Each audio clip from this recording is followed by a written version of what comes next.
कृष्णपृष्ठाय भूतले श्रीमती भक्तिस्वरूप दामोदर स्वामिनिति नामिने नमस्सद्भक्तमने मणिपुर उद्भवाय च प्रभुपादवसद्वाणी प्रचारो निरताय नमो विष्णुपदाय कृष्णपृष्ठाय भूतले श्रीमते जयपताका स्वामिनिति नामिने नमाचार्यपादाय निताय कृपाप्रदायिने गौरकथा धामदाय नगरग्रामतारिणे नमो विष्णुपदाय कृष्णपृष्ठाय भूतले श्रीमते भक्तिवेदांत स्वामिनिति नामिने नमस्ते सारस्वती देवे गौरवाणी प्रचारिणे निर्विशेष शून्यवादी पाश्चात्य। हरे कृष्णा। तो आज আমরা ভগবদ্গীতার নবম অধ্যায়ের 23 নম্বর শ্লোকটি শ্রবণ করব। সবাই আমার সঙ্গে সঙ্গে বলুন, যেপি অন্য দেবতা ভক্তা যজন্তে শ্রদ্ধয়ান্বিতা তেপি মামেব পন্থয়া যজন্তে অবিধি পূর্বকম। যেপি অন্য দেবতা ভক্তা যজন্তে শ্রদ্ধয়ান্বিতা तेपि मामेव पन्थया যজন্তি অবিধি পূর্বকম। এই শ্লোকটা যার মুখস্থ আছে হাত তুলবেন, যাদের মুখস্থ আছে এই শ্লোকটা হাত তুলবেন। এদিকে কেউ হাত তোলেনি, এদিকে কেউ মুখস্থ আছে, কারো মুখস্থ নেই। এই শ্লোকটা মুখস্থ করে নেবেন। তো ভগবান শ্রীকৃষ্ণ বলছেন, এখানে বক্তা হচ্ছেন ভগবান শ্রীকৃষ্ণ। যেপি অন্য দেবতা ভক্তা, অন্য দেবতা যারা অন্য দেবতার ভক্ত, দুর্গার ভক্ত, কালীর ভক্ত, ইন্দ্রের ভক্ত, ব্রহ্মার ভক্ত, শনির ভক্ত, বলা হয় অনন্ত কোটি ব্রহ্মাণ্ড আছে। অনন্ত কোটি ব্রহ্মাণ্ড। ব্রহ্মাণ্ড কয়টা? অনন্ত কোটি। প্রত্যেক ব্রহ্মাণ্ডে যদি একজন করে দেবতা হয়, কথার কথা, প্রত্যেক ব্রহ্মাণ্ড যদি একজন করে দেবদেবী হয়, তাহলে দেবদেবী কয়জন? হ্যাঁ, আরে প্রত্যেক অনন্ত কোটি ব্রহ্মাণ্ড, হিসাবটা অঙ্কটা বুঝেন। অনন্ত কোটি ব্রহ্মাণ্ড, প্রত্যেক ব্রহ্মাণ্ডে একজন করে দেবতা, তাহলে দেবদেবী কয়জন? অনন্ত কোটি। অনন্ত কোটি। তখন আমরা হচ্ছি কুয়ার ব্যাং, আমরা অনন্ত কোটি শুনলেই মাথা ঘুরে যায়। অনন্ত কোটি কোটি তো দূরের কথা, 33 কোটি শুনলেই অনেকে বিশ্বাস করতে চায় না। আমরা হচ্ছে কুয়ার ব্যাং। শ্রীল প্রভুপাদ বলেছেন 33 কোটি। আবার কিছু কিছু বিধর্মী আছে, তারা এটা মানতে চায় না। তারা বলে 33 কোটি এত বেশি কি করে হয়? আরে ভারতবর্ষের লোক সংখ্যা কত এখন? 140 কোটি, তাই না? 33 কোটির বেশি তো নাকি? তাহলে স্বর্গে যদি 33 কোটি দেবদেবী থাকে, অবাক হওয়ার কিছু নেই। অবাক হওয়ার কিছু নেই। আমাদের প্রভুপাদ বলেছেন 33 কোটি। কোনো পণ্ডিত বলেন 33 প্রকার। আরে 33 প্রকারও যদি হয়, তাহলে অনন্ত কোটি ব্রহ্মাণ্ডে অনন্ত কোটি দেবদেবী আছে। অনন্ত কোটি ব্রহ্মাণ্ডে অনন্ত কোটি, একটা ব্রহ্মাণ্ডে একজন দেবদেবী যদি থাকে, অনন্ত কোটি ব্রহ্মাণ্ডে অনন্ত কোটি দেবদেবী। শ্রীল প্রভুপাদ বলছেন, কলকাতা এমন কিছু দোকান আছে যেসব দোকানে 33 জন কর্মচারী। মালিক কয়জন? একটা দোকানের মালিক কি 33 জন হয়? মালিক কয়জন? একজন। কর্মচারী 33 জন, তার বেশি। তো একটা সাধারণ ছোট্ট দোকান চালাতে যদি 33 জন কর্মচারী লাগে, আমাদের ভারত চালাতে, ভারতের যে পার্লামেন্ট আছে সেখানে তো অনেক মেম্বার আছে, তাই না? অনেক মেম্বার আছে। তাহলে ব্রহ্মাণ্ড চালাতে গেলে, একটা সাধারণ দোকান চালাতে যদি 33 জন কর্মচারীর দরকার হয়, তাহলে এই যে ব্রহ্মাণ্ড, এই ব্রহ্মাণ্ড তো এমনি এমনি চলে না। যারা বোকা তারা মনে করে এটা এমনি এমনি চলছে। আমাদের যে চোখ আছে না, এর পেছনে দেবতা আছে। আমাদের যে কান আছে, এর পেছনে দেবতা আছে। কর্ণ ডিপার্টমেন্ট, চক্ষু ডিপার্টমেন্ট, কত যে ডিপার্টমেন্ট আছে, সংসারটা এমনি এমনি চলে না। একটা এরোপ্লেন যখন নামে তখন লাল বাতি জ্বলে, এই কথা বলছে কেন, এই তোমরা পাঠের সামনে বসে কথা বলছো, সাহস তো কম নয়, কথা বলবে না কেউ।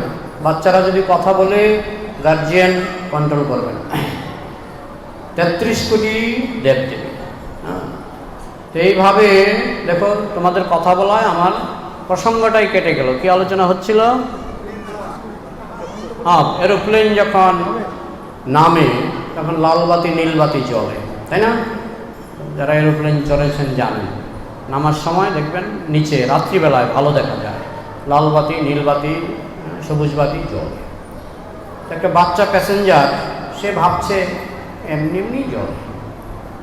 গার্জিয়ান হয়তো জানে যে না, জলের পেছনে কারণ আছে।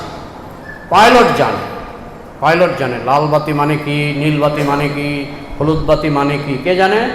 পাইলট জানে।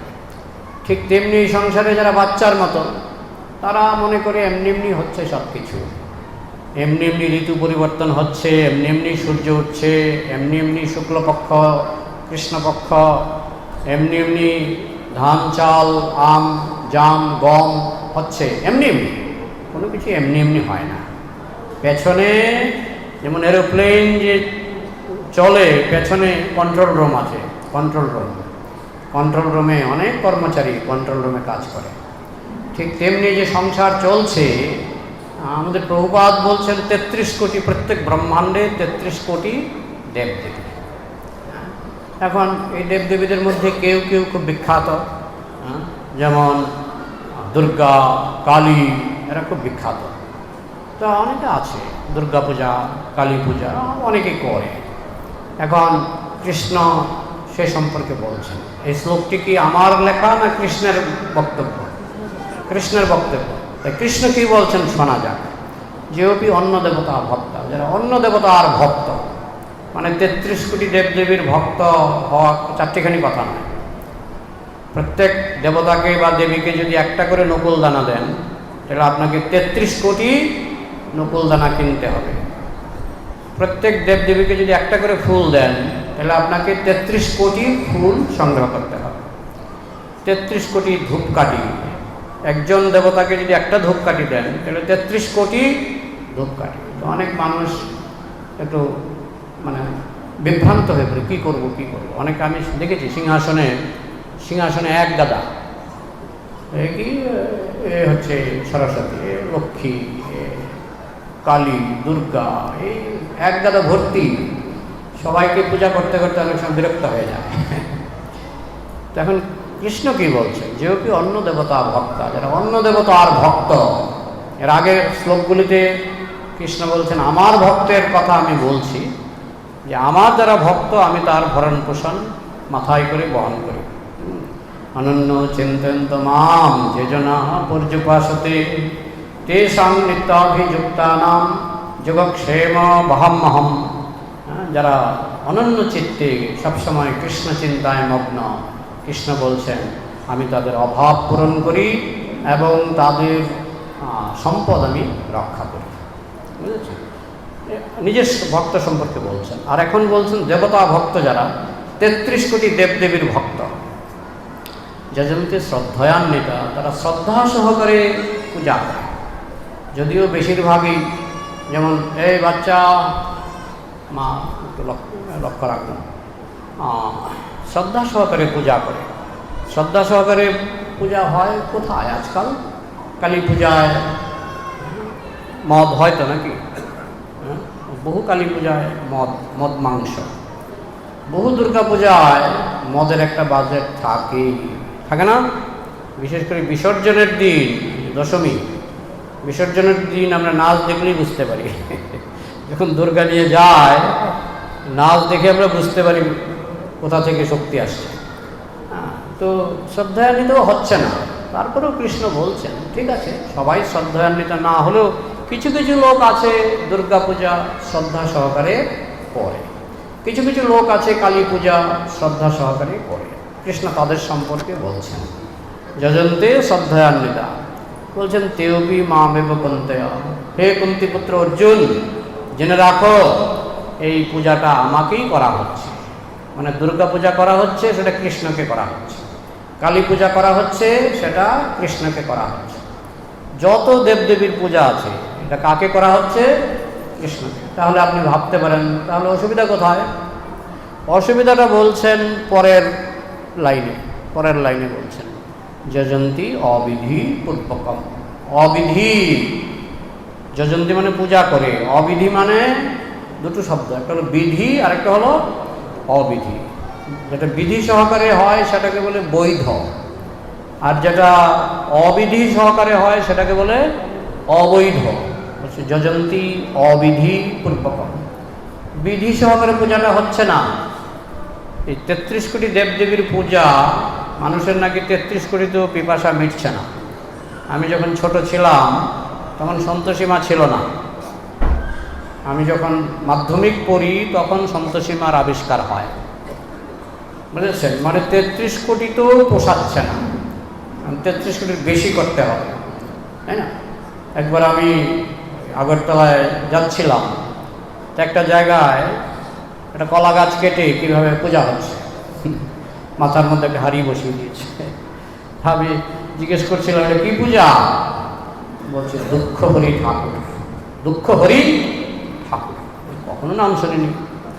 মানে এগুলি সব 33 কোটির বাইরে, 33 কোটির বাইরে। 33 কোটিতেও পোষাচ্ছে না। এদিকে মুসলমানদের একটা গুণ আছে, তারা কি করে? এক আল্লাহ, তাই না? এক। তো অনেক সময় তারা সনাতন ধর্ম অবলম্বীদের সমালোচনা করে যে আমাদের তো এক আল্লাহ, আপনাদের কেন এত 33 কোটি ভগবান? কৃষ্ণ কিন্তু উত্তর দিয়ে রেখেছেন, এরা ভগবান নন, এই 33 কোটি ভগবান নন। আমি যে দোকানের দৃষ্টান্ত দিলাম, কলকাতা একটা দোকানে একজন মালিক, কর্মচারী কয়জন? 33 জন। তাহলে 33 জন কি মালিক? মালিক নয়। ঠিক তেমনি 33 কোটি দেব দেবী, এরা ভগবান নয়। ভগবান হলে এদেরকে কিন্তু ভগবান শব্দে বলা হতো, এদেরকে কিন্তু দেবতা ভক্তা, দেবতা বলা হচ্ছে, ভগবান বলা হচ্ছে না। কৃষ্ণ যখন বলছেন, লেখা হচ্ছে শ্রী ভগবান উবাচ, শ্রী ভগবান উবাচ। ধৃতরাষ্ট্র যখন বলছেন, ধৃতরাষ্ট্র উবাচ। সঞ্জয় বলছেন, সঞ্জয় উবাচ। অর্জুন বলছেন, অর্জুন উবাচ। কিন্তু কৃষ্ণ বলছেন শ্রীকৃষ্ণ উবাচ, লেখা হচ্ছে না, লেখা হচ্ছে শ্রী ভগবান উবাচ। তার মানে পরিষ্কার বলে দেওয়া হচ্ছে কৃষ্ণ অন্য কারোর মতো নয়। তাই কালী দুর্গা যত আছে, দুর্গা হচ্ছে কৃষ্ণের বহিরঙ্গা শক্তি, রাধা হচ্ছে কৃষ্ণের অন্তরঙ্গা শক্তি, আনন্দদায়িনী শক্তি। দুর্গা হচ্ছে দুঃখদায়িনী শক্তি, দুর্গতিদায়িনী শক্তি। যদিও মানুষ বলে দুর্গতি নাশ করো, হ্যাঁ করবে, দুর্গতি নাশ করবে যদি তুমি জেলখানার বাইরে যাও। জেলখানার ভেতরে থাকলে জন্ম মৃত্যু জরা বিধি দুর্গতি থাকবে। তো দুর্গা হচ্ছে দুঃখদায়িনী শক্তি, আর রাধা হচ্ছে আনন্দদায়িনী শক্তি। রাধা হচ্ছেন অন্তরঙ্গা শক্তি, লাভিনী শক্তি, আর দুর্গা হচ্ছেন বহিরঙ্গা শক্তি, ছায়া শক্তি, মায়া শক্তি, নানাভাবে বর্ণনা করা হয়েছে। তার মানে কি? তার মানে দুর্গা ভগবান নন। এই বেঙ্গলে, বঙ্গদেশে দুর্গা পূজাটা একটু বেশি। অন্যদিকে গেলে মহারাষ্ট্রে কি পূজা বেশি হয় জানেন? মানে প্রধান পূজা মহারাষ্ট্রে গণেশ।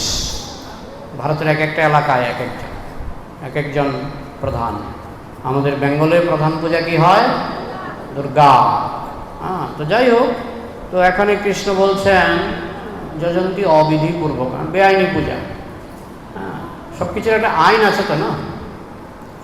আমরা যে খাওয়া দাওয়া করি, আমরা কীভাবে ডান হাতে খাবারটা নিয়ে মুখে দিই, এটা তো খাবারের আইন না? এখন আমি যদি বাঁ হাতে খাই, এটা কি আইন না বেআইন? বেআইন। আমার ডান হাত যদি থাকে, হ্যাঁ, হাত কাটা থাকলে যে হাত নেই, সেক্ষেত্রে আমি বাঁ হাতে কেন? অনেকে পায়েও খায়, আমি দেখেছি, তাই না? যে দুটো হাতই কাটা, অনেকে পা দিয়ে চামচ তুলে দিয়ে খায়। কথাটা বলছে। আমাদের এখানে একজন আসে বৈষ্ণব, 2 হাত কাটা, আগে থেকেই কাটা ছিল, কীভাবে কেটেছে জানি, জিজ্ঞেস করিনি। তো উনি দেখি ওই প্রসাদও কিন্তু চামচ দিয়ে পায়ে করে খায়, এক পা দিয়ে তুলে চামচ দিয়ে খায়। ভগবান নিশ্চয়ই ক্ষমা করবেন, কারণ ভগবান জানেন যে এত দুটো হাত নেই, মুখে তুলবে কি করে। একটা হতে পারে গোগ্রাসে, আরেকটা এই পা দিয়ে। তো যাই হোক, সে আমি দেখলাম সে পা দিয়ে খায়। তো মানে এইভাবে খাওয়াটা কি আইনি খাওয়া না বেআইনি খাওয়া? হ্যাঁ, আমি যেমন এরকম খাচ্ছি, আমি যদি পায়ের নিচে হাত ঢুকিয়ে খাবারটা এনে আমি এইভাবে খাই, তাহলে এটা কি আইনি খাবার না বেআইনি খাবার? কৃষ্ণ বলছেন যজন্তি অবিধি পূর্বকম, তারা অবিধিপূর্বক বেআইনিভাবে এইভাবে দেবদেবতার মাধ্যমে আমার যে পূজা করে, এটা হচ্ছে বেআইনি। এই কথাটা সনাতন ধর্ম অবলম্বী যারা, সবাইকে জানা উচিত। এটা আমার কথা নয়, কৃষ্ণ বলছেন যজন্তি অবিধি পূর্বকম, বেআইনিভাবে পূজা করছে। তো আমরা কেন বেআইনি পথে যাব? যথা তরুর্মূল নিষেচনেন তৃপ্পন্তি তৎস্কন্ধ ভুজোপশাখা প্রাণোপহারশ্চ যথেন্দ্রিয়ানাম তথৈব সর্বার হনুমুচ্যতেজ্জা। উচ্চত মানে কৃষ্ণ বলছেন, কৃষ্ণ হচ্ছে গাছের গোড়া। তো আপনারা যখন গাছে জল দেন, ডালপালায় জল দেন না গোড়াতে জল দেন? একটা আম গাছে যদি জল দেন, আপনি কি গাছে উঠে বালতি নিয়ে গাছে উঠবেন, প্রত্যেক পাতায় পাতায় আলাদা করে 1 কাপ করে জল দেবেন? প্রত্যেক পাতায় পাতায় দরকার আছে? দরকার নেই। বেআইনি। আইনি জল দেওয়াটা কীরকম?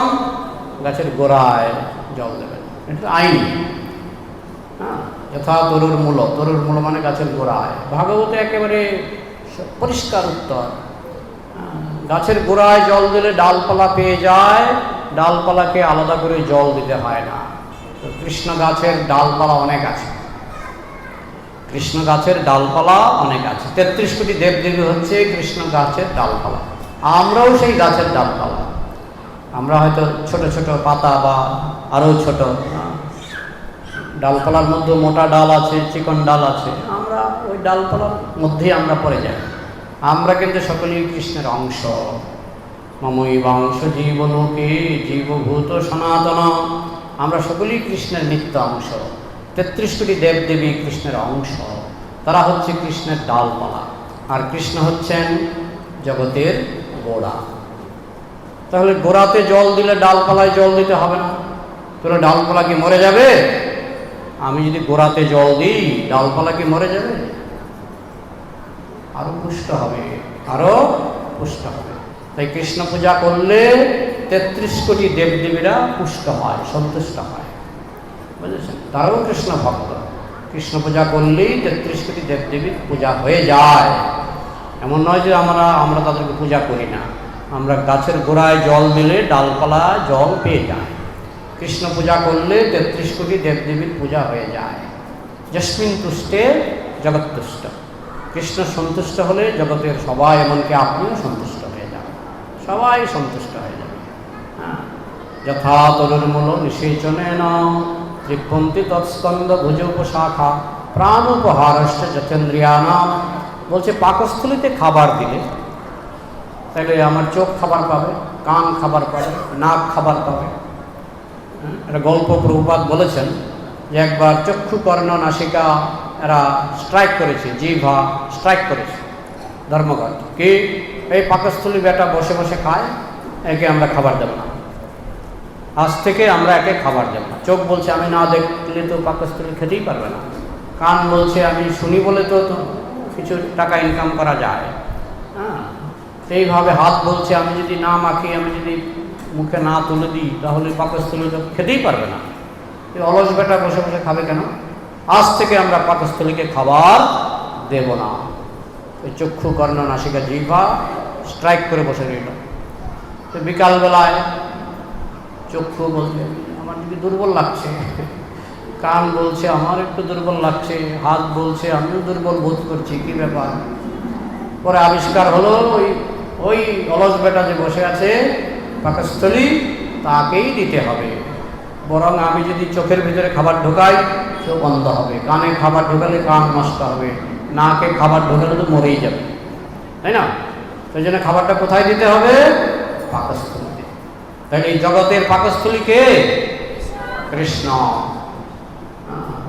এটা ভাগবতী বলা হচ্ছে যে পাকস্থলীতে খাবার দিলে যেমন অঙ্গ প্রত্যঙ্গে খাবার দিতে হয় না, ঠিক তেমনি কৃষ্ণ পূজা করলে আর কারো পূজা করতে হয় না, 33 কোটি দেবদেবীর পূজা করতে হয় না। কামস্তৈস্তরিতজ্ঞেনা প্রপদ্যন্তে অন্য দেবতা, যাদের বুদ্ধি কামনার দ্বারা, ঋত মানে অপহৃত, চুরি হয়ে গেছে, যাদের বুদ্ধি কামনা বাসনার দ্বারা চুরি হয়ে গেছে, প্রপদ্যন্তে অন্য দেবতা, তারা অন্য দেবতার পূজা করে। ওই অন্য দেবতা মানে 33 কোটি, বুঝেছেন? কামস্তৈস্তরিতজ্ঞেনা প্রপদ্যন্তে অন্য দেবতা তং তং নিয়মমস্থায় প্রকৃতা নিয়তাশা, নিজেদের স্বভাব অনুসারে তারা অন্য দেবদেবীর পূজা করে, কিন্তু আগে বলে দিয়েছেন সেটা অবিধিপূর্বকম। আবার এখানে বলছেন কামস্তৈস্তরিতজ্ঞেনা, কামনার দ্বারা বুদ্ধি নষ্ট হয়ে গেছে। তাহলে যারা দেবদেবীর পূজা করে তারা কামনার দ্বারা তাদের বুদ্ধি নষ্ট হয়ে গেছে। এই জন্য দেখবেন দুর্গার কাছে গিয়ে বলে ধনম দেহি, ধন দাও, জনম দেহি, ফলোয়ার দাও, রূপবতী ভার্যাং দেহি, সুন্দরী স্ত্রী দাও, তাই তো? শিবের কাছে গিয়ে বলে সুন্দর স্বামী দাও, তাই না? এক একজন দেবদেবীর কাছে গিয়ে বিভিন্ন জিনিস চায়, মানে কি কামনার দ্বারা বুদ্ধিটা নষ্ট হয়ে গেছে। আর কৃষ্ণের কাছে গিয়ে কি ন ধনম, দুর্গার উল্টো, দুর্গার কাছে বলা হয় ধনম দেহি, ধন দাও, কৃষ্ণের কাছে বলা হয় ন ধনম, ধন চাই না, ন জনম, ফলোয়ার চাই না, দুর্গার কাছে বলা হয় জনম দেহি, ধনম দেহি, জনম দেহি। বলা হচ্ছে রূপবতী ভার্যাং দেহি, সুন্দরী স্ত্রী দাও, ন সুন্দরীম, জানেন তো এটা শিক্ষাষ্টকম, ন ধনম ন জনম ন সুন্দরীম কবিতাং বা জগদীশ কাম, আমি এসব চাই না। আমি কি চাই? আমি চাই শুদ্ধ ভক্তি, শুদ্ধ প্রেম, শুদ্ধ প্রেম ছাড়া আমি আর কিছু চাই না। তাহলে দেবদেবীর পূজার সঙ্গে কৃষ্ণ পূজার পার্থক্যটা বুঝলেন তো? এই জন্য অনেকে কৃষ্ণের কাছে আসতেও চায় না। কী রে বাবা, এখানে গেলে প্রথমেই বলতে হবে আমি ধন চাই না। আরে আমার তো ধনের দরকার, টাকা ছাড়া হয় না, তাই না? কিন্তু টাকা না চাইলেও কৃষ্ণ দিতে পারে। আপনারা বামনদেবের কাহিনী শুনেছেন তো? বামনদেব, তার তো সব নিয়ে নিলেন, বামনদেব সব দিয়ে দিলেন। তিনি মনে মনে ভাবছেন ভগবানকে সব দিলেও লাভ, সব দিয়ে দিলেন। তিনি তিন ভুবন জয় করেছিলেন। এই বাচ্চা চিৎকার করছে। 3 ভুবন জয় করেছিলেন বলি মহারাজ। বামনদেব নিয়ে নিলেন 3 পদক্ষেপ ভূমির আছিলায়, বামনদেব সব নিয়ে নিলেন। তখন কি করলেন বামনদেব? তাকে স্বর্গের থেকেও সুন্দর একটা জায়গা দিলেন, সুতল, এবং সেখানে নিজে দারোয়ান হলেন, যোগক্ষেম ব্রহ্মা, নিজে দারোয়ান হয়ে দাঁড়িয়ে রইলেন। রাবণ গিয়েছিল এই বলি মহারাজকে হারিয়ে বলি মহারাজের সম্পদ দখল করতে। তখন বামনদেব ছিলেন দারোয়ান। বামনদেব মানে কৃষ্ণের অবতার। তখন বামনদেব দেখলেন রাবণ এসেছে, মারলেন এক লাথি, রাবণকে এক লাথি মারলেন। এক লাথিতে 80 মাইল এই আকাশে ঘুরতে ঘুরতে 80 মাইল ঘুরতে ঘুরতে গিয়ে রাবণ পড়লেন। রাবণ বলে কৃষ্ণের কৃপায় মানে ঠিকই ছিলেন, মরেননি, থাকলা হয়ে গেছিলেন। 80 মাইল যদি ফুটবলের মতো 80 মাইল এক লাথিতে, তখন রাবণ বুঝতে পেরেছিলেন যে আমি তো অনেক জায়গায় গিয়েছি এরকম দারোয়ান, তাও দেখি। তো কে দারোয়ান? ভগবান। ভগবান ভক্তের দারোয়ান হয়ে যায়, ভগবান ভক্তের রথের সারথি হয়ে যায়, ভগবান ভক্তের দূত হয়ে যায়। যুধিষ্ঠির মহারাজের দূত হয়ে গেছিলেন না? ভগবান ভক্তের কর্মচারী হয়ে থাকতে ভালোবাসে। হচ্ছে ভগবানের স্বভাব অত্যন্ত উদার। সুতরাং তার কাছে তো চাইতে হয় না, ধনম দেহি বলতে হয় না। এমনিতেই তিনি যখন দেখেন যে ধন দিলে কল্যাণ হবে, দেবে। আর যদি দেখে ধন দিলে মদ খাবে, দেবে না। বিশেষ করে ভক্তের ক্ষেত্রে। অভক্তের ক্ষেত্রে যদি দেখে যে ধন দিলে মদ খাবে, নাও নাও, যত খুশি নাও। তুমি অভক্ত, তুমি বেশি করে মদ খাও। তো ভগবান অভক্তের অনেকে বলে তো ভক্ত না, এদিকে কোটিপতি হয়ে আছে। আর এই ভগবানের চালাকি কয়জন বুঝে? একে কোটিপতি করেছে যাতে নরকে যেতে পারে। অভক্ত না হয়ে যদি কেউ কোটিপতি হয়, বুঝবেন বিশেষ করে কী করে অভক্ত মদ খাবে, গাঁজা খাবে, অবৈধ সঙ্গ করবে, নরকের রাস্তাটা পরিষ্কার করবে। ভক্ত হলে ভগবান দেখেন যে একে টাকা দিলে এ অনাচার করবে কিনা। যদি বুঝতে পারেন, ভগবান তো সর্বজ্ঞ, বুঝতে পারেন অনাচার করবে, টাকা দেব না। আবার না, একে টাকা দিলে অনাচার করবে না, যত পারো নিয়ে যাও। কত কোটি টাকা লাগবে। প্রভুপাদ ইস্কন তৈরি করলেন কোটি কোটি টাকা খরচ করে। দিলেন তো, কৃষ্ণ তো দিয়েছেন। সুদামা বিপ্রকে কৃষ্ণ রাজা বানিয়ে দিয়েছিলেন, যুধিষ্ঠির মহারাজকে কৃষ্ণ রাজা বানিয়ে দিয়েছিলেন। তারা ছিলেন বনবাসী, আগে রাজা ছিলেন, পরে বনবাসী। 12-13 বছর, মানে 1 বছর অজ্ঞাতবাস, 12 বছর বনবাস, তারপরে কৃষ্ণ তো তাদের রাজা বানালেন। তো কৃষ্ণ যখন মনে করেন যে ভক্তকে টাকা দেওয়া দরকার, দেবেন। আবার যদি দেখেন যে না, এর পক্ষে টাকা দিলে মুশকিল আছে, এই টাকা দিলেই মদ খাবে, টাকা দিলেই অবৈধ সঙ্গ করবে, কৃষ্ণ আটকে দেবেন, টাকা দেবেন না। অনেকে নালিশ করে, আমি কৃষ্ণ ভক্ত, কৃষ্ণ আমাকে টাকা দিচ্ছেন না কেন? কৃষ্ণ জানেন টাকা দিলেই তোমার মাথা ঘুরবে, তাই কৃষ্ণ বুঝে কৃষ্ণ যদি এই বাচ্চাগুলিকে একটু দূরে নিয়ে যান, কৃষ্ণ যদি বুঝেন যে একে টাকা দিলে বিপদগামী হবে, কৃষ্ণ দেবেন না। তো এই জন্য কৃষ্ণের আশ্রয়ে গরিব থাকো। যেমন ডাক্তার, কোনো ডাক্তার আপনাকে বলবে যে আজকে ডাল ভাত সবজি খান, আবার কোনো ডাক্তার আপনাকে বলবে আজকে একবেলা উপবাস। উপবাসের বিধান আছে, তাই না? তো এইভাবে ডাক্তার যদি বলে উপবাস, এটা আমার কল্যাণের জন্য। আবার ডাক্তার যদি খেতে বলে রুটি, এটা আমার কল্যাণের জন্য, তাই না? ঠিক সেরকম ভগবান যদি টাকা দেয়, এটা আমার কল্যাণের জন্য। ভগবান যদি টাকা না দেয়, এটা আমার কল্যাণের জন্য। কিন্তু দেবদেবীরা এত চিন্তা করে না। দেবদেবীরা অনেক সময় না বুঝেই বর দিয়ে দেয়। ব্রহ্মা না বুঝে বর দিয়েছিলেন কাকে? হিরণ্যকশিপুকে। শিব না বুঝে বর দিয়েছিলেন কাকে? ভস্মাসুরকে। ভস্মাসুর তিনি শিবের তপস্যা করছিলেন। তো শিব আসলেন, ওং নমঃ শিবায় করে অনেক তপস্যা করছিলেন। শিব এসে বললেন, কি চাও? শিবকে বলা হয় আশুতোষ, সহজেই সন্তুষ্ট হয়ে যান। কি চাও? বলে আমাকে বর দিন, আমি যার মাথায় হাত দেব সে ভস্ম হয়ে যাবে, পুড়ে ছাই হয়ে যাবে। বুঝেছেন? শিব এসছিলেন, একা আসলে ভালো হতো, এসছিলেন পার্বতীকে নিয়ে। পার্বতী অপূর্ব সুন্দরী, আর ভস্মাসুর এই শিবের ভক্ত, এ ভাবছে যে পার্বতী অনেক সুন্দরী, এই শিবকে যদি মারতে পারি তাহলে পার্বতীকে, বিধবা পার্বতীকে আমি বিবাহ করতে পারব। তখন শিবের কাছে বর চাইলেন, যার মাথায় হাত দেব সে যেন ভস্ম হয়ে যায়। শিব বললেন তথাস্তু। তখন ভস্মাসুর বলছেন,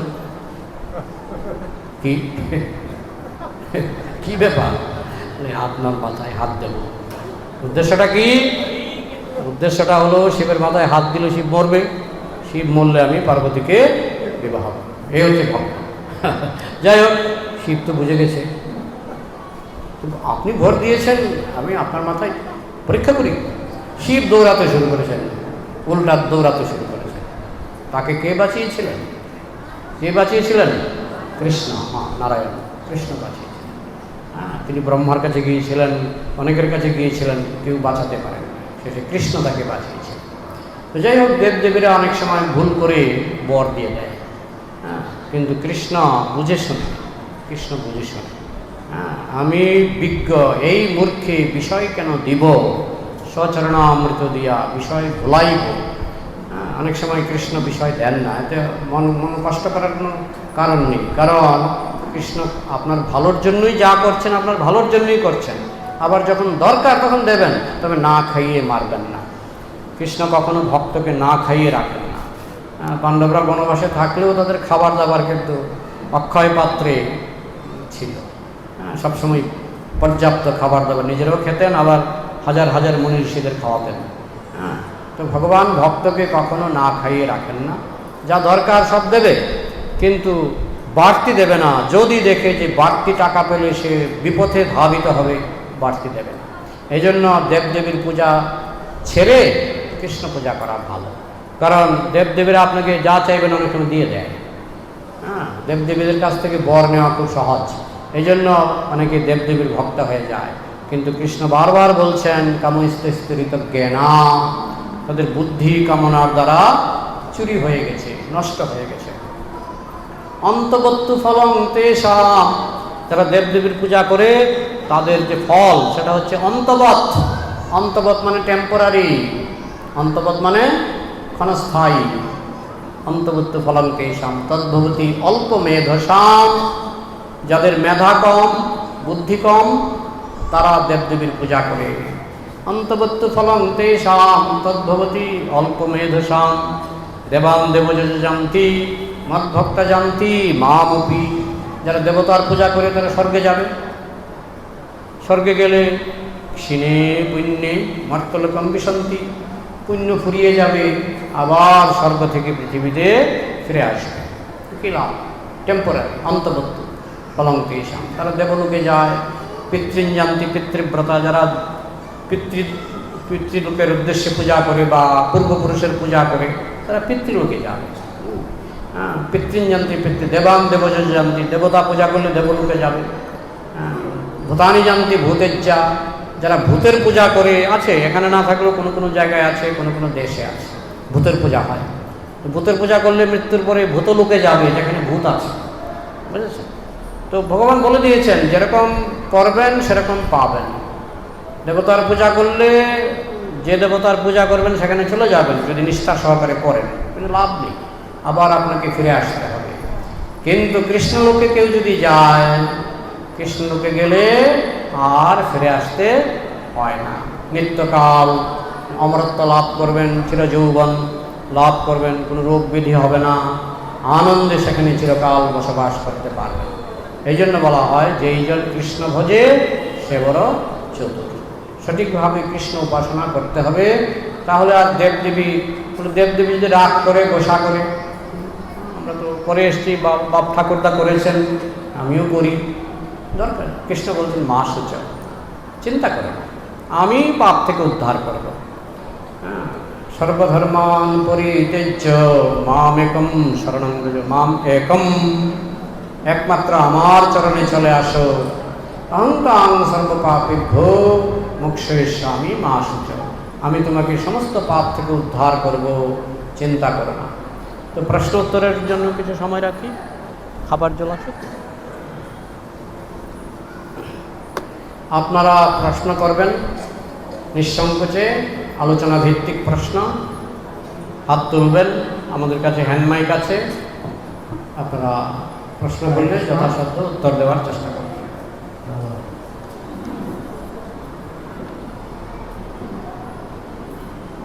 আজকে আলোচনা ভিত্তিক আপনারা প্রশ্ন করুন।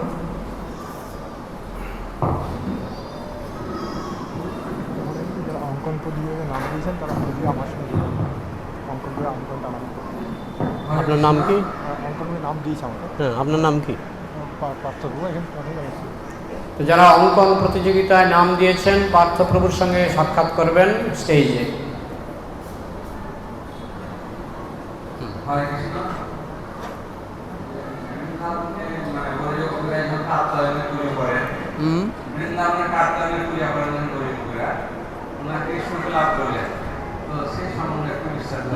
সুন্দর প্রশ্ন।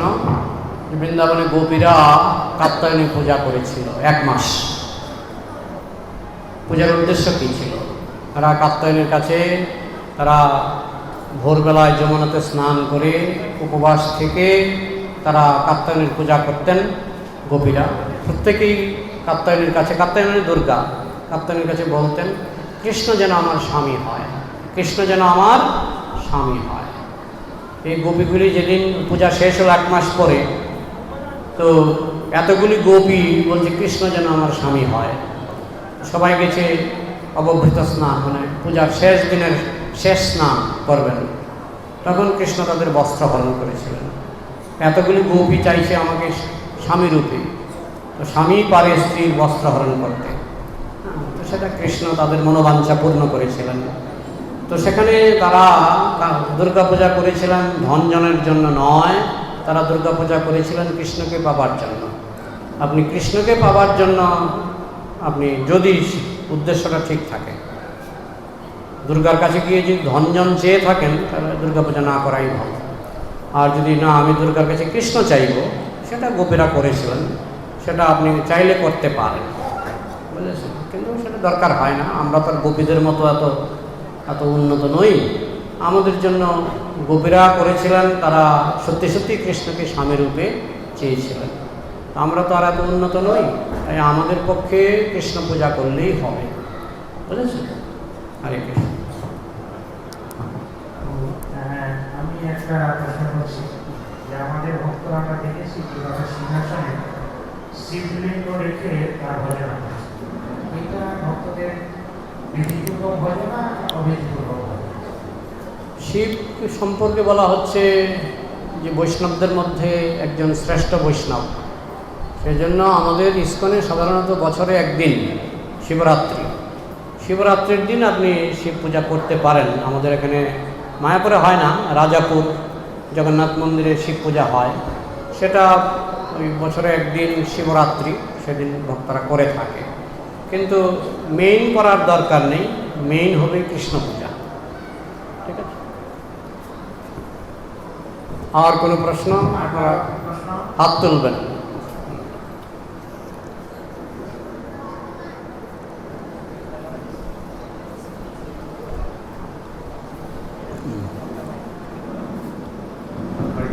হরে কৃষ্ণ। ধন্যবাদ। বলছি আমাদের বীরভূম জেলা বাঁকুড়া পুরুলিয়া আঞ্চলিক পূজা ধর্মরাজ পূজা, তো এই ধর্মরাজ উনি কে? আমি তো প্রথম নাম শুনলাম। কি কি পূজা? ধর্মরাজ পূজা কোন ধর্মরাজ? যমরাজ? সেটাই আমার প্রশ্ন, উনি ধর্মরাজ? প্রয়োজন নেই। আমি তো বললাম 33 কোটি তো পিপাসা মিটছে না, মানুষ দুঃখ হরি পূজা করছে, তারপরে সন্তোষী মার পূজা করছে, এগুলো 33 কোটির বাইরে। তো কত পূজায় মানুষ করবে, দরকার নেই। কৃষ্ণ পূজা করলে তস্মিন তুষ্টে জগৎ তুষ্ট, কৃষ্ণ সন্তুষ্ট হলে সবাই সন্তুষ্ট হবে। ঠিক আছে?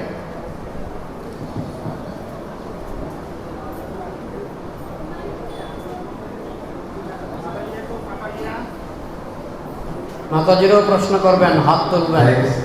ধন্যবাদ। হরে কৃষ্ণ। বলছি আপনি তো বললেন 33 কোটি দেবদেবীর কথা, তার রাধারানী ধরুন কৃষ্ণ ভক্ত, রাধারানী দেবদেবীর মধ্যে পড়েই না। হ্যাঁ, কিন্তু রাধারানী কেন সূর্য পূজা কেন করেছে?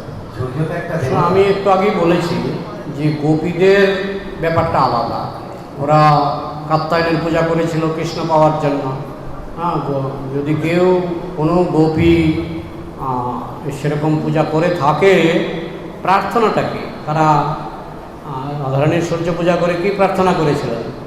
কি প্রার্থনা করেছিলেন আমার পুরো কাহিনীটা জানা নাই, তবে আমাদের এইটুকু জানা আছে যে রাধাই বলুন গোপী বলুন, এরা কৃষ্ণ ছাড়া কিছু জানেও না। আর দেবদেবীর পূজা করলে ওই কৃষ্ণকে যেন স্বামীরূপে পাই, কৃষ্ণ ভক্তি যেন হয়। হ্যাঁ, আপনি রাস্তা দিয়ে যাচ্ছেন, হঠাৎ করে দেখলেন বিশ্বকর্মার পূজা হচ্ছে, প্রণাম করবেন, হে বিশ্বকর্মা আমাকে কৃষ্ণ ভক্তি দাও।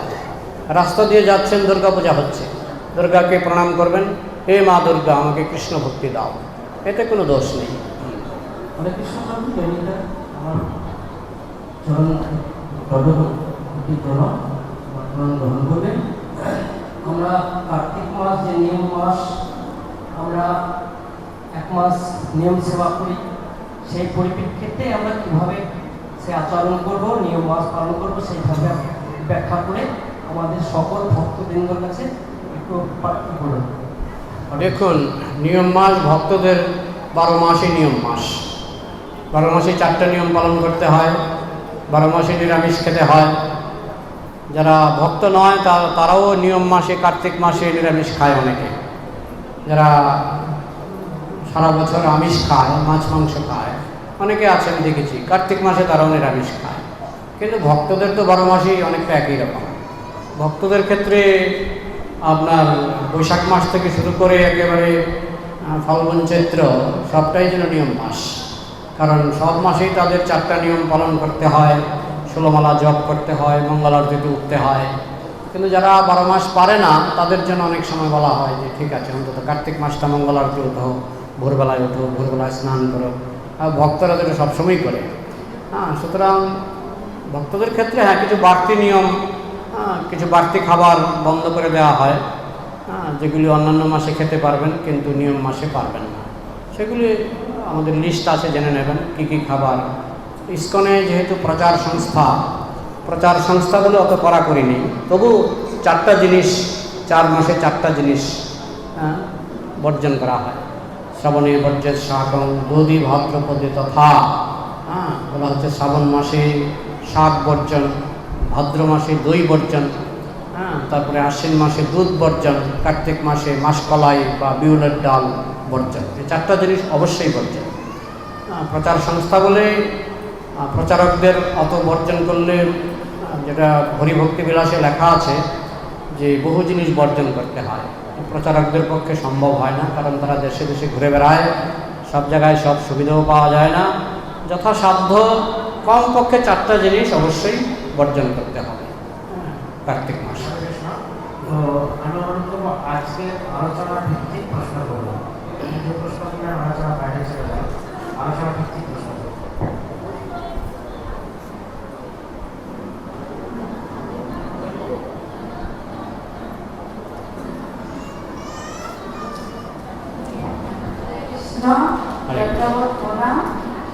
মাতা গুরু, পিতা গুরু, দীক্ষা গুরু, কোন গুরু শ্রেষ্ঠ? দীক্ষাগুরু শ্রেষ্ঠ, দীক্ষাগুরু শ্রেষ্ঠ। জন্মে জন্মে সবে পিতা মাতা পায়, কৃষ্ণ গুরু নাহি মিলে ভজ হরিতায়।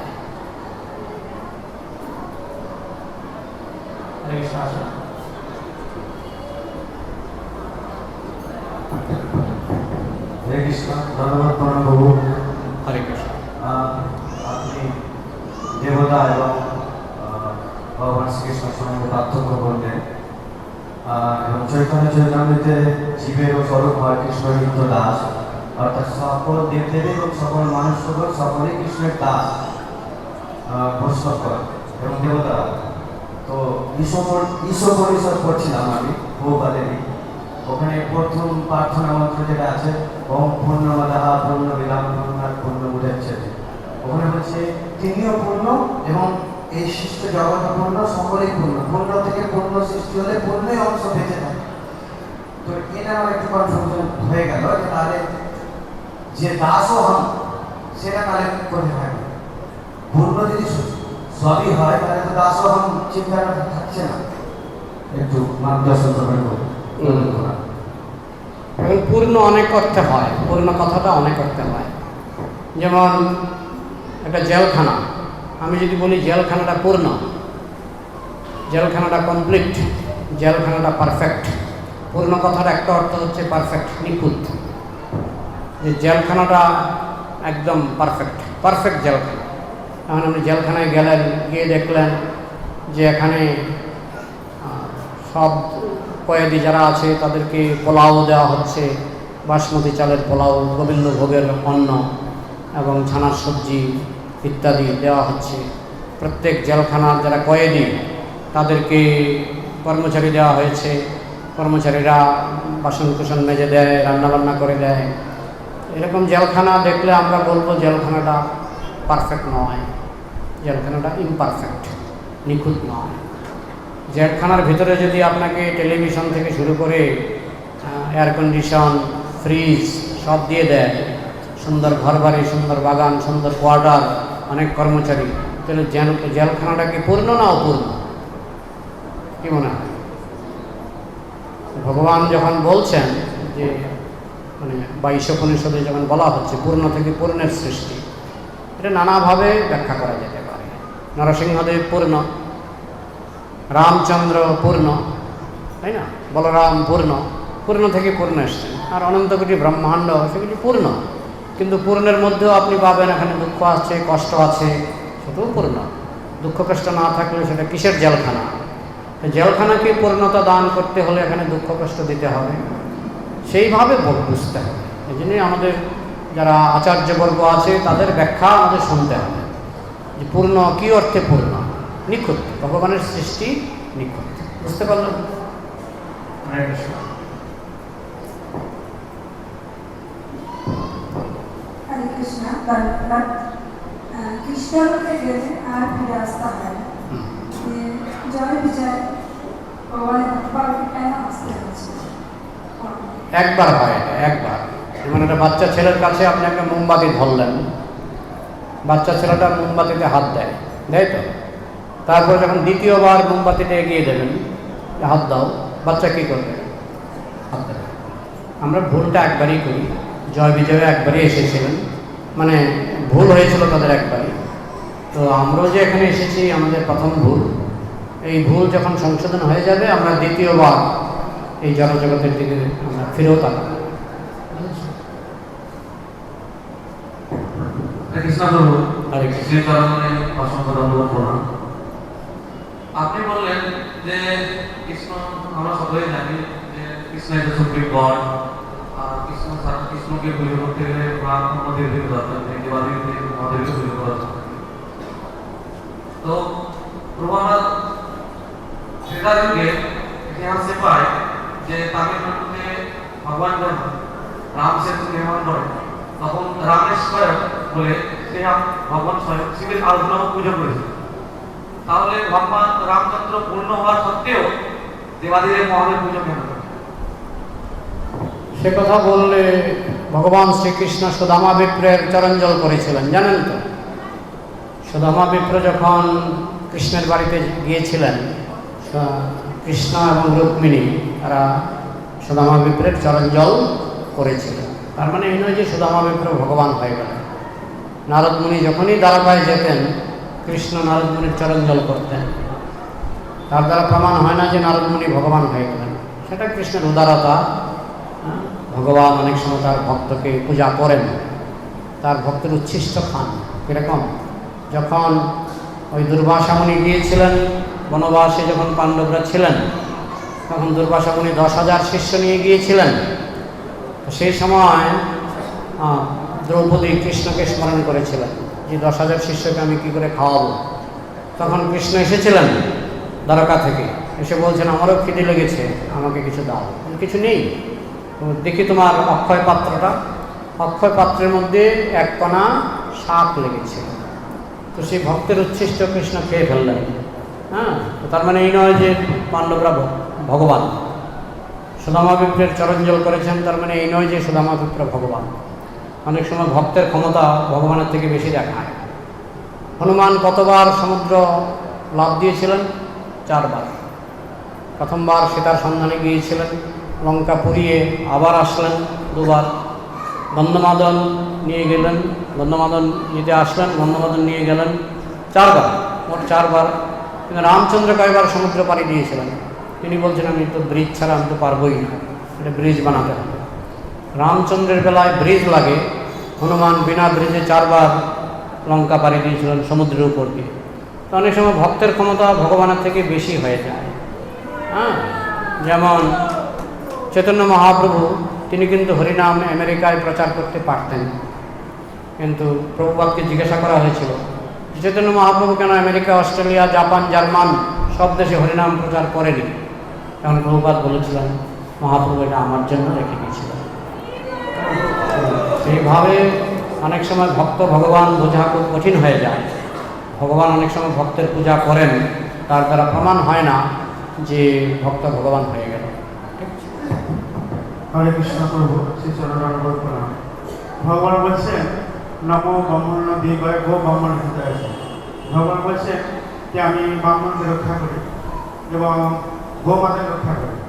এখন বর্তমান সময়ে অসংখ্য গো হত্যা হচ্ছে, আর ব্রাহ্মণ অধপতিত হচ্ছে, নষ্ট হচ্ছে। ভগবান তো পারেন গোকে রক্ষা করতে, ব্রাহ্মণকে রক্ষা করতে পারেন, কিন্তু কলিযুগে ভগবান কাঁটা দিয়ে কাঁটা তোলেন। প্রথমত আমরা মনে করছি আমি তিলক কেটে ফেলেছি, আমি বৈষ্ণব হয়ে গেছি। এটা হচ্ছে কলিযুগের মানুষের ভুল ধারণা যে আমি কণ্ঠিমালা দিয়ে ফেলেছি, আমি মহাবৈষ্ণব, পরম বৈষ্ণব, শুদ্ধ বৈষ্ণব হয়ে গেছি। হ্যাঁ, আমাকে কেন ভগবান রক্ষা করছে না? একবার প্রভুপাদের আঙুল কেটে গিয়েছিল, জানেন তো? তো একজন বিদেশি ভক্তদের তো মুখে প্রশ্ন আটকায় না, বলছেন প্রভুপাদ আপনি শুদ্ধ ভক্ত, আপনার কেন আঙুল কেটে গেল? প্রভুপাদ বলছেন আমি বহু জন্মে যা পাপ করেছি, আজকে আমার গলা কাটা যাওয়ার কথা, কিন্তু ভগবান এতই দয়াময়, এতই করুণাময় যে তিনি আমার আঙুল কেটে আমার গলা কাটার পরিবর্তে আঙুল কেটে দিলেন। ভক্ত এইভাবে বিচার করেন। হ্যাঁ, ভক্ত সবসময় ভাবেন আমি যা পাপ করেছি, আমার পক্ষে তিলক কাটাটাও যেন মনে হচ্ছে দুঃসাহসের ব্যাপার, তাই না? তো তো ভক্ত যখন কোনো দেখেন যে আমি শাস্তি পাচ্ছি, ভক্ত বুঝেন যে আমার আরও বেশি শাস্তি পাওয়ার কথা ছিল।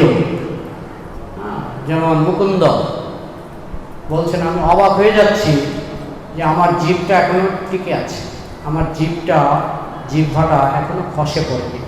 আমি বহু জন্মে এই জিহ্বা দিয়ে কত অন্যায় কথা বলেছি, কত পাপ করেছি, কিন্তু আশ্চর্য লাগছে জিহ্বাটা এখনো পচে যায়নি। আশ্চর্য লাগছে। আমাদের আশ্চর্য লাগা উচিত যে আমরা বৈষ্ণব না হয়েও বৈষ্ণব হওয়ার ভান করছি, ব্রাহ্মণ না হয়েও ব্রাহ্মণ হওয়ার ভান করছি। তার মধ্যে ভগবান যে আমাদেরকে এতটুকু কৃপা করছেন, এটা নিয়েই সন্তুষ্ট থাকা উচিত। কমপ্লেন আমরা করার আমাদের সেই যোগ্যতা কোথায়? নালিশ করব, আমাদের কি সেই যোগ্যতা আছে? আমরা কি সেই শুদ্ধ ব্রাহ্মণ হতে পারছি? আমরা কি সেই শুদ্ধ বৈষ্ণব হতে পারছি যে আমরা চট করে নালিশ করে দেবো যে আমি 1 নম্বরের ফার্স্ট ক্লাস উত্তম বৈষ্ণব, উত্তম ব্রাহ্মণ, আমার কেন পাটা মচকে গেল? সেই সাহস আমাদের নেই। আমাদের বুঝতে হবে আমরা পাপী তাপী, গুরুদেবের কৃপায় আমরা এই পথে আসার চেষ্টা করছি মাত্র। বোঝা গেল? হরে কৃষ্ণ। আর কার কোনো প্রশ্ন?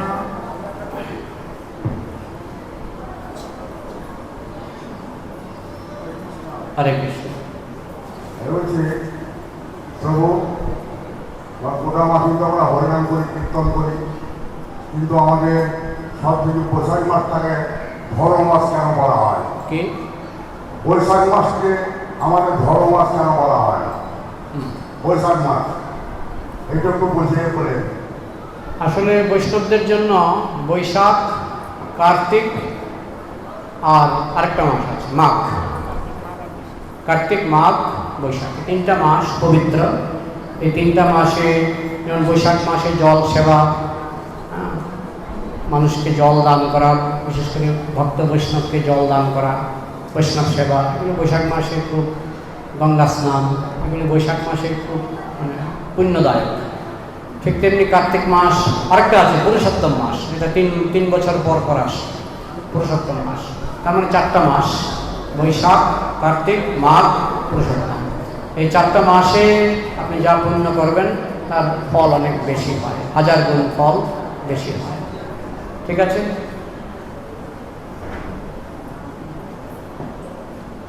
হরে কৃষ্ণ। আর মাতাজিদের মধ্যে কারো কোনো প্রশ্ন আছে? হরে কৃষ্ণ। প্রভুজিদের মধ্যে দেখা যাচ্ছে আর কারো কোনো প্রশ্ন নেই। তাহলে এখানে সমাপ্ত করছি। গ্রন্থরাজ শ্রীমদ্ ভাগবতম কি, শ্রীমদ্ ভগবদ গীতা যথাযথ কি, বীরভূম পাকুর নাম হট্ট সম্মেলন কি, তাই গৌর প্রমানন্দে। জয় পূজ্যপাদ ডক্টর প্রেমানন্দ প্রভু কি, জয় জগৎগুরু শিল প্রভুপাদ কি, জয় বীরভূম পাকুড় জেলা সম্মেলন কি, জয় গৌর সীতা প্রেমানন্দে। আমার নাম কোথায়? আমরা হরি বল, হরি বল। আমার নাম প্রেমরঞ্জন নয়, প্রেমানন্দ দাস। প্রেমাঞ্জন। প্রেম অঞ্জন, অঞ্জন মানে কাজল। অনেকে আমার প্রেমানন্দ বলে জানে, প্রেমানন্দ। আমার একটা ভিডিও ইউটিউব চ্যানেল আছে প্রেমাঞ্জন দাস, আপনারা সাবস্ক্রাইব করে নেবেন দয়া করে। হরে কৃষ্ণ। হরে কৃষ্ণ। তো আমরা আমাদের নামমঠের পক্ষ থেকে পূজ্যপাদ প্রেমানন্দ প্রভুকে আমি কিছু উপহার প্রদান করছি। এই উপহারটি প্রদান করছেন আমাদের পরম দয়াময় প্রভু শিউরি নামমঠ থেকে।